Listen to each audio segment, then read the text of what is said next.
আসসালামু আলাইকুম, welcome back to my channel. Hope all of you are doing well. আজকের দিনটা একটু মেঘলা মেঘলা আর সকালে অনেক বৃষ্টি হয়েছে। ভিডিওটা বেশ কিছুদিন আগের।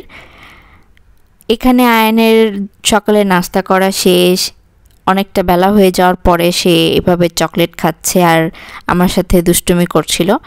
যেহেতু সকালে বৃষ্টি হয়েছে আর দিনটা বেশ ভালো মেঘলা মেঘলা ছিল, আমার চিন্তা হয়েছে আমি আজকে খিচুড়ি, ডিম ভুনা আর একটু বেগুন ভাজা করব। আর অমনি আম্মু দেখলাম আম্মু একটু বাইরে ছিল, বাজার করতেই গিয়েছিল আর আম্মু বেগুনও নিয়ে আসছে। আম্মুও বলছে যে আজকে যেহেতু একটু বৃষ্টি মেঘলা মেঘলা দিন, তা আজকে চিন্তা করলাম বেগুন ভাজা খিচুড়ি করব। তা আমি চিন্তা করলাম বাহ ভালো, আমাদের চিন্তায় একদম মিলে গিয়েছে।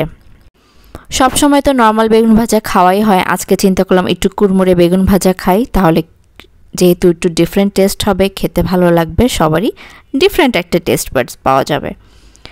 আমি এখানে নর্মালি হলুদ, মরিচ আর লবণ দিয়ে বেগুনটাকে ভালো করে মেখে নিয়ে দেন একবার ডিমে কোট করে দেন আবার ব্রেড ক্রাম্বসে কোট করে নিচ্ছি। খুবই সিম্পল। দেন এটাকে আমি ফুল কোট করার পরে কিছুক্ষণ ফ্রিজে রেখে দেব। এটা আপনারা চাইলে স্কিপও করতে পারেন, সাথে সাথে ভেজে নিতে পারেন। আমার হাতে সময় ছিল, আমি এটাকে ফার্স্টে প্রিপেয়ার করে দেন অন্যান্য রান্নাগুলো কমপ্লিট করে ভাজবো। সেই কারণে আমি চিন্তা করলাম এটাকে ফার্স্টে কমপ্লিট করার পরে একটু ফ্রিজে রেখে দিলেই ভালো হবে। সুন্দর করে যে ব্রেড ক্রাম্বসের কোটটা আছে সেটা সেট হয়ে যাবে। আর আমি যেহেতু চাইছি যে বেগুন ভাজাটা একটু কুড়মুড়ে হোক, মচমচে, তো সেই ক্ষেত্রে এটা আমার জন্য হেল্পফুল হবে। আমার এখানে এক এক করে সব বেগুনগুলো আমি ফুল সেট করে নিয়েছি। এরপর আমি এটাকে ফ্রিজে রেখে দিয়েছি। আর অন্যদিকে আমি ডিম ভুনা করব, খিচুড়ি করব, তো সেই কারণে আমি সেই সব কিছুর প্রিপারেশন কিন্তু অলরেডি কমপ্লিট করে নিয়েছি।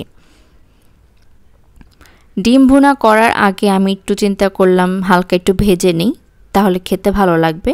ওই নর্মাল আমি হলুদ, লবণ আর সামান্য মরিচ দিয়ে এটাকে ভেজে নিয়েছি। আর আজকাল দেখছি ডিম চুলায় দেওয়ার সাথে সাথে বোমের মতো বাস্ট করে, তা আমি হালকা একটু চিড়ে দিয়েছি। আর অন্যদিকে আমি বসিয়ে দিচ্ছি এখন খিচুড়ি, ভুনা খিচুড়ি। এখানে আমি এক এক করে সব গোটা মশলা, আর আমি আজকে খিচুড়িটা কিন্তু করছি সরিষার তেলে, তো গোটা মশলাগুলো আমি সরিষার তেলে দিয়েছি, সেই সাথে আমি দুটো লাল মরিচ দিয়েছি। অন্যদিকে আমার ডিমটা কিন্তু অলরেডি কমপ্লিট হয়ে সারছে। ডিম ভুনা একদম সিম্পলি আমরা যেরকম রেগুলার ভুনা করি, তাই সেটার কোনো ভিডিও আমি নেইনি।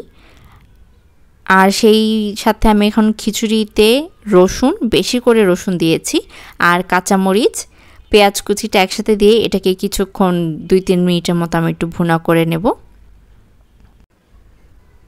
এটা ভুনা করার পরে আমি দিয়ে দিয়েছি বেসিক আমাদের যে গুঁড়া মশলাগুলো থাকে, হলুদ, ধনিয়া গুঁড়া, জিরা গুঁড়া, মরিচের গুঁড়া, সেই সাথে লবণ।